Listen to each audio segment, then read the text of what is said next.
latest NASCAR t-shirts, hats, and die-casts at the NASCAR.com Superstore. Visit NASCAR.com/Superstore today for all your favorite gears from the drivers. And take a look at Preston. He's having fun with Dad as they are making their way to the car to get ready for qualifying. Kids drive NASCAR, and kids drive their dads, too, as he was pointing his dad's hat in the right direction.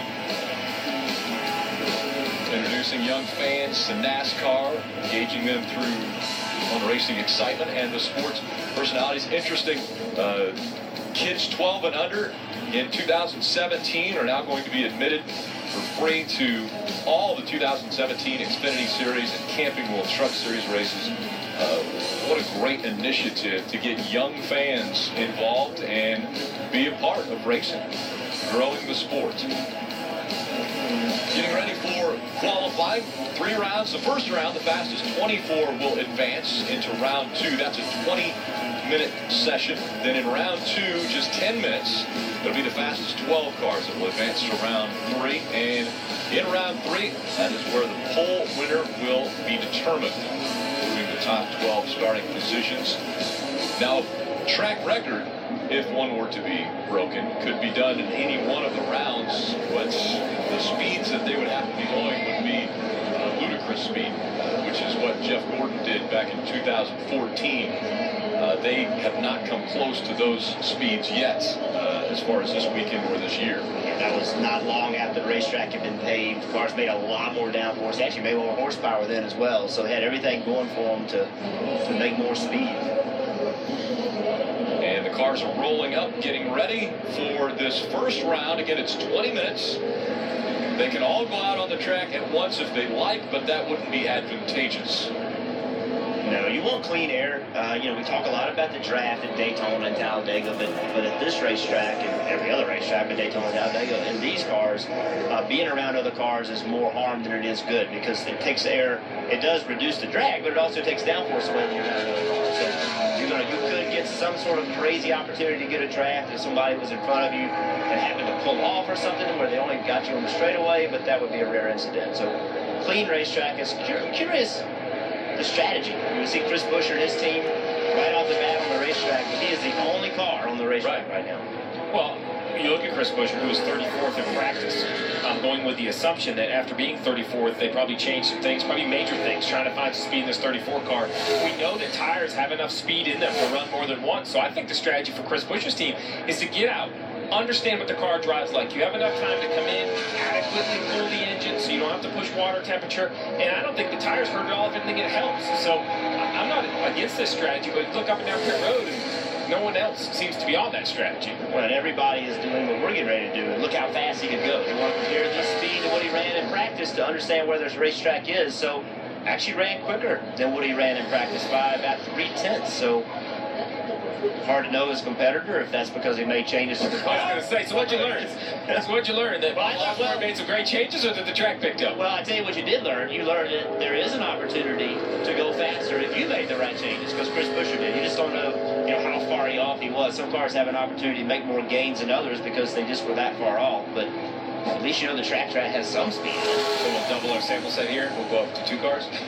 Well, Steve, is there an advantage maybe to wait a little bit, maybe let the temperature come down?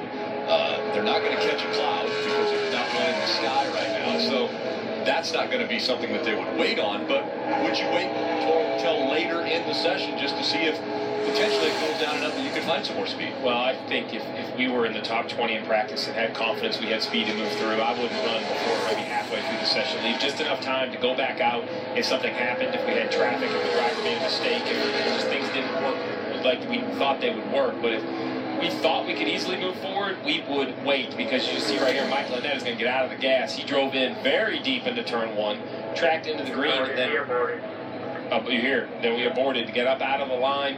So I don't know. Now you have a sample set of one car going faster and one car not even completing the lap. I'm not sure if that's a confidence builder. Well, and what you just said about tires, it's not a huge penalty. If the tires can't go fast, make the mistake, shut it down, come in, cool it back off.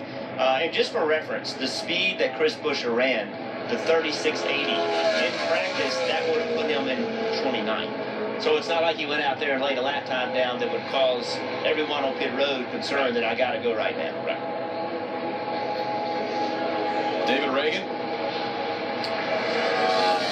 As of recently, David Ragan has been mentioned many times in relation to Chris Buescher because the two were fighting for 30th in points. David Ragan had it until last week, and after a relatively good finish for Chris Buescher, now Chris Buescher is in the top 30 in points and eligible for the chase. David Ragan right on pace with Buescher. David, a 30-year-old out of Unadilla, Georgia. You see there's a few of the cars on the racetrack. We have Paul Menard, Sam Hornish Jr. Paul Menard tracking a little over 3/10 better than Chris Buescher at the moment. Paul Menard in practice was 20th fastest in practice. He ran a 36.22 in practice. He's pretty good right now. It's going to be quite that fast. It's a 47 for Paul Menard, so a little bit slower than what he ran in practice. 2.5 tenths slower.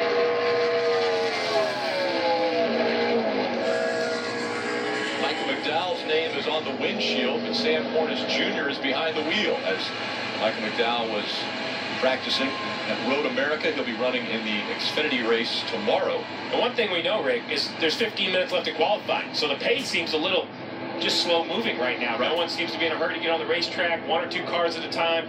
Well, the fact is that all 40 cars are going to try to make at least one run. There's going to have to be 10 or 15, maybe 20 cars that are going to make 2 runs. So this qualifying session is only continuing to build. As we get closer to 0, there's going to be more cars on the racetrack and the intensity is going to go up. Right, and that, once again, as you mentioned just moments ago, Jeff, that's not ideal. That's not a good situation to have multiple cars out there because you're going to be getting dirty air. That's right. Remember, we're not just talking about cars going out and running one time. They're going to go out, and many cars are going to have to run twice. So the clock's ticking. Only 14 minutes left, and you've got to go. You got to run. You got to come in and cool the engine down. So it's going to take time to do all that. Stenhouse's way up the racetrack. He's going to shut his lap down as well, as we saw happen earlier. So he's the second guy not to make a lap. I'd like to welcome back to NASCAR Kelly Stavish. She spent 3 weeks in Rio covering diving, and I know you haven't found any divers down there, right, Kelly? No divers, just drivers. And just as Steve and Jeff are speculating what this track is going to do throughout the qualifying session, that's exactly what's happening down here on pit road as well. Here's what they're saying on the 2 team. Don't know if the track gets faster or slower here. I got no real feel for it. There's no shade on the track except for this one spot on the front stretch, right, Jeff? That's it. Yeah, that's it. You might run the right side. You'll have the right side half the car down the front stretch, right where the grandstands are, have a split in them, and that's about it.